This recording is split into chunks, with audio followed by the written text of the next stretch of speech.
It's The Real News. I'm Dharna Noor in Baltimore. Most coal plants across the nation are contaminating nearby groundwater with toxic pollutants like arsenic, lithium, and chromium. That's according to a new report from the Environmental Integrity Project and Earth Justice. The report found that Maryland has some of the worst contamination. It ranks 7th in the country for unsafe levels of pollutants. And this report comes after Andrew Wheeler, a former coal lobbyist, was officially confirmed as the head of the EPA. Now joining me to talk about this are two guests. We have Abel Russ, who is a senior attorney at the Environmental Integrity Project who worked on the report. And also joining us is David Smednick. He's the Maryland Beyond Coal campaign representative from Sierra Club's Maryland chapter. Thank you so much, both of you. Thanks for having me. So, Abel, let's start with you. Your report found that groundwater near 242 of the 265 power plants that you tested had unsafe levels of contaminants. How high were those levels? And were you expecting that magnitude of contamination? So they ranged from, a little bit above health standards to hundreds of times above health standards. And I was expecting to see widespread contamination because everywhere I've looked in the past, any place, coal plants that dump their coal ash on site, they typically have contaminated groundwater. I wasn't necessarily expecting the magnitude of contamination to be as high as it was. A couple of the sites we mentioned in the report, not the Brandywine site, but some of them had levels of arsenic that would cause cancer in 1 out of 6 people if they were to drink it. Brandywine's not far behind. It's also very contaminated, but it was the magnitude of the pollution problem was a little bit more than I expected to see. And Brandywine being the site in Maryland that was tested. Right. David, could you talk about that a little bit? 7th in the country, 7th highest level of contaminants. Talk about what the effects of that could be on people and who is going to be affected, who lives near that Brandywine site. Yeah. Again, thanks for having me. And, the being on this top 10 list is not a distinction that I really want to have for Maryland. Sure. I think that this is the opposite way we want to be going. But, the Brandywine community has been suffering from fossil fuel pollution for decades. There are other fossil fuel facilities there. There's a coal plant that has historically dumped at the Brandywine site for decades. There are local gas plants that are around there. There's mining operations for not coal or anything, but there are other industrial facilities around the community. And we've, over the last few years, started to hear from them about their concerns about the impact that it has had for generations. And to know that there is contamination from one of the most toxic byproducts we have from the fossil fuel industry, coal ash, that could be, that is getting out from the landfill, it's really disturbing and something that the state needs to be acting on the specific area there in Brandywine around the landfill, but also expanding out how are we actually going to be moving beyond coal as a state. So, the community in Brandywine, I think I can't speak for them because I don't live there. I live here in Baltimore, but I know that it has been a constant conversation down there for the last few years is how are they going to move past this fossil fuel industry and the lasting impacts that it has had on the community, and how can the rest of the state, learn from their experiences and help build up their movement moving away from these toxic facilities. And Abel, what can the effects of these contaminants be? You mentioned, of course, that arsenic can be carcinogenic, can cause cancer, but you also found things like lithium, chromium. What can the effects be if they leak into drinking water? So in general, we see a whole bunch of pollutants that are present at unsafe levels, and some of them are cancer-causing chemicals like arsenic or what EPA calls probable carcinogens like lead. Cadmium is another carcinogen. A lot of the other ones are neurotoxins, so they're the kinds of things like lead that if you drink during early childhood can lead to a lower IQ later in life or other neurological problems. So at the Brandywine site in particular, I just have to look down at my notes here. Boron is one. Boron is a key indicator of coal ash. It's something you see everywhere you see coal ash pollution, you'll see high levels of boron. It doesn't often come from anything else. And boron is associated with health effects in humans and also ecological risk.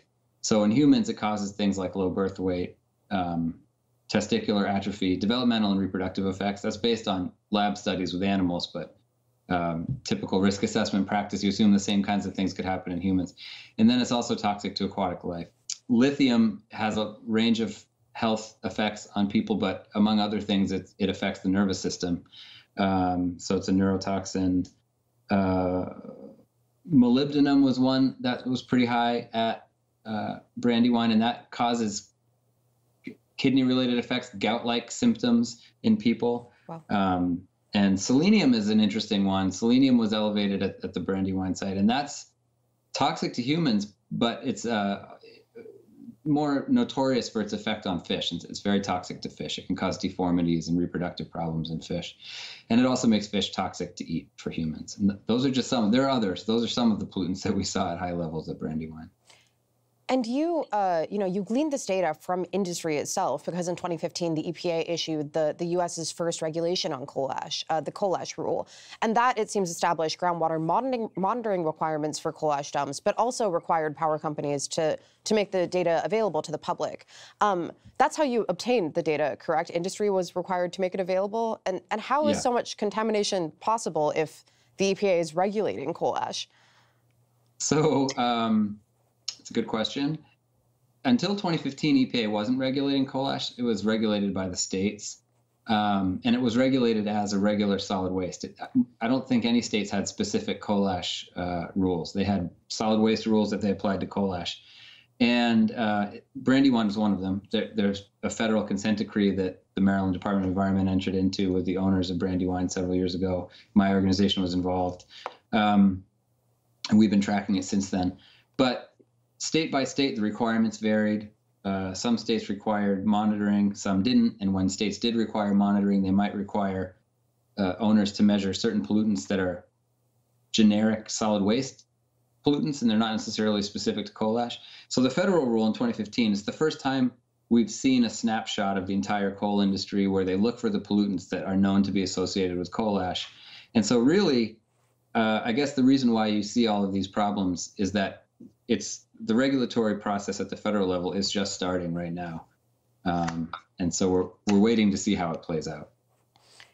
And are there specific populations that are more affected in specific demographics? For instance, we know that often fossil fuel facilities are built near communities of color. Yes, sometimes. It varies a little bit state to state. But in general, I think it's fair to say that coal ash has a disproportionate impact on low-income and populations of color. And one of the things that we particularly worry about is subsistence fishing or even recreational fishing with a lot of fish consumption involved, because that's something that tends to skew towards environmental justice communities as well. And that's one of the pathways associated with a lot of the risk from coal ash. David, what kinds of concerns are you seeing from the folks around Brandywine in Prince George's County here in Maryland?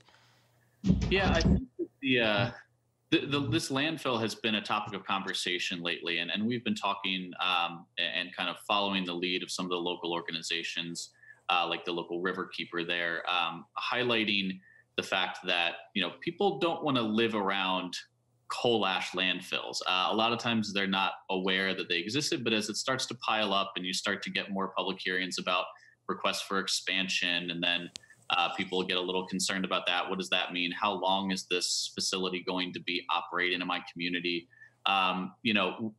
We started to hear that a couple years ago, and there was a lot of movement around asking the question exactly like how I just said. When is this going to stop in our community? When are we going to stop getting trucks and rail cars and big dumps of ash coming back into Brandywine?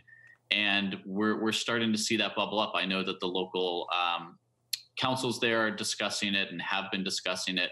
And I think that we're seeing a turning point where in southern Prince George's County, people are saying we've had enough of this. We want the fossil fuel industry out of our backyard. We don't want to be a dumping ground for toxic ash that's going to be leaking into our groundwater. And these reports are highlighting it. So I do think that people are starting to listen to the local concerns there, and we're going to be hopefully seeing some good progress away from these dump sites. And to be clear, is industry also required to measure levels of contaminants in drinking water specifically? Yeah, they're not required to measure the stuff in drinking water. They are required to measure the groundwater on site in the wells that they've installed close to their coal ash dumps.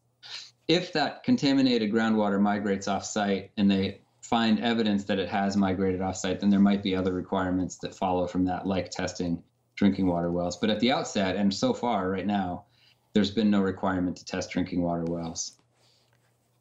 And so now what are the next steps, I guess? Again, we're speaking after Andrew Wheeler, a former coal lobbyist, officially heads the EPA now. He was officially confirmed the week before last.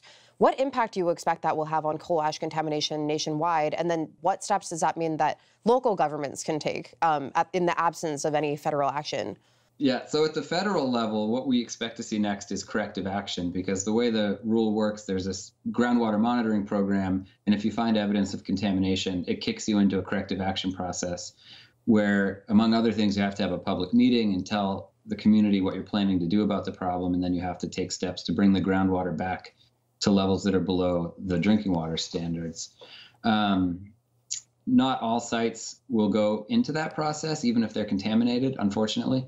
And another thing to remember about the rule is that it only regulates ash dumps that were in use as of 2015. And so anything that was closed before 2015 isn't regulated. And that includes most of the Brandywine landfill, actually.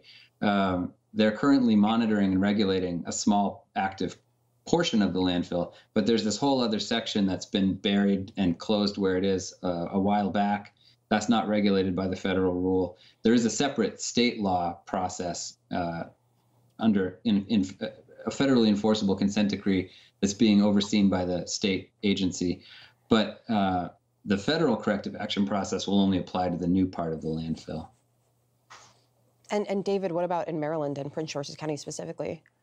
Yeah, so as Abel just mentioned, the still active part is where the rubber may meet the road. But our hope would be that, you go back to and monitor and enforce and clean up the spaces that are not active anymore at the Brandywine landfill. So we hope that the Maryland Department of the Environment can actually do its job and clean up and make sure the community is protected there from this toxic pollution. And we really need to rely on our Department of the Environment here at the state level, because as you alluded to, we know that the EPA and the federal government is required to take next steps. But how much faith do we really have in that? I think that we've seen a lot of backsliding and attempts to backslide on a lot of EPA and federal rules on environmental protection, especially around coal. So we need our local governments at the city, county, and state level to step up and make sure that our communities are protected against the ash landfills, and as well as the coal plants themselves. Here in Maryland, I think it's time for us to be looking at what does it mean for the state to actually move beyond coal. We have our ash landfills. We also still have 6 large operating coal plants here in the state. Part of the way to fix the continued ash problem is to make sure that you stop burning coal in the first place. So how are we actually going to take those next steps to clean up the historic pollution that is impacting communities and could be impacting communities into the future? And then how are we actually stopping the source of the toxic ash by stopping to burn coal? And that's something that the state here really needs to start thinking about, and how we're going to do that in a way that is coupled with these protections and cleanups in local communities, and that the workers that would be impacted by it are actually fostered and moved into a comparable clean energy economy. So does this report, I guess, give you grounds to sue and take legal action against these power companies who are, contaminating beyond, it sounds in many cases, beyond compliance? So the rule doesn't include an avenue for litigation just based on the groundwater data. And that's on purpose. It's designed to be self-implementing, which means that an owner of a site like Brandywine will do the groundwater monitoring, and if they find a problem, then they have to follow the corrective action steps that are laid out in the rule. So rather than having, you violate your permit and then someone sues you and then you have to do something, this just skips the step of litigation. You go right into the corrective action without having to be sued. That said, if an owner doesn't follow the steps in the rule with regards to the groundwater monitoring, if they don't install the wells as they're supposed to, or they don't measure the right things, or they don't report the data, or they don't move into corrective action appropriately, those are all things that citizens can sue over. But the fact that the groundwater is contaminated by itself is not something that you could sue over. And David, here in Maryland, in Prince George's County specifically, what kinds of steps do you think that citizens can take to put pressure on these power companies? Sure. I think, as always, as a grassroots movement, you contact your elected official first and foremost. Do it at the city and the county level there in Prince George's, so that it can then be elevated to the state level as well. I really do think that talking to your neighbors, talking to the town over to understand what is happening in your community, just starting the conversation is really important. And then go have a meeting with your city council member, with your county council member, and then start talking about what needs to happen at the General Assembly. We all know that Maryland's General Assembly is a very active place, especially this time of year. But every year, our elected officials gather and make new laws. And, it's time for our grassroots community members to force the conversation about how we're going to finally move off coal. We all want clean energy. We all want climate action. But how are we really going to address the issue of the toxic pollution is really just talk about how we're going to stop burning our dirtiest fossil fuel. So just talking about it as many times as you can, like we do in these conversations through the media. But it really comes down to face-to-face conversations with your neighbors and your elected officials. I just want to add quickly to what David said, because he's right on. And one of the major problems with the federal rules, it doesn't go far enough. It's not very strong. And during this administration, we don't expect EPA to enforce it at all. So we see it as the best benefit of the federal rule is to put the information in the hands of the public. And at that point, we're hoping that states and local governments will take action. And we're seeing that in Maryland. We're seeing it in other states. And so I think that is exactly right. You take the data from the federal rule and apply it to state and local politics and see what you can get done that way. Well, as you do, and as we see what comes of this data and what the response is, we'd love to talk to both of you again. Abel, David, thank you so much for being on today. You bet. Thank you. Thank you. And thank you for joining us on the Real News Network.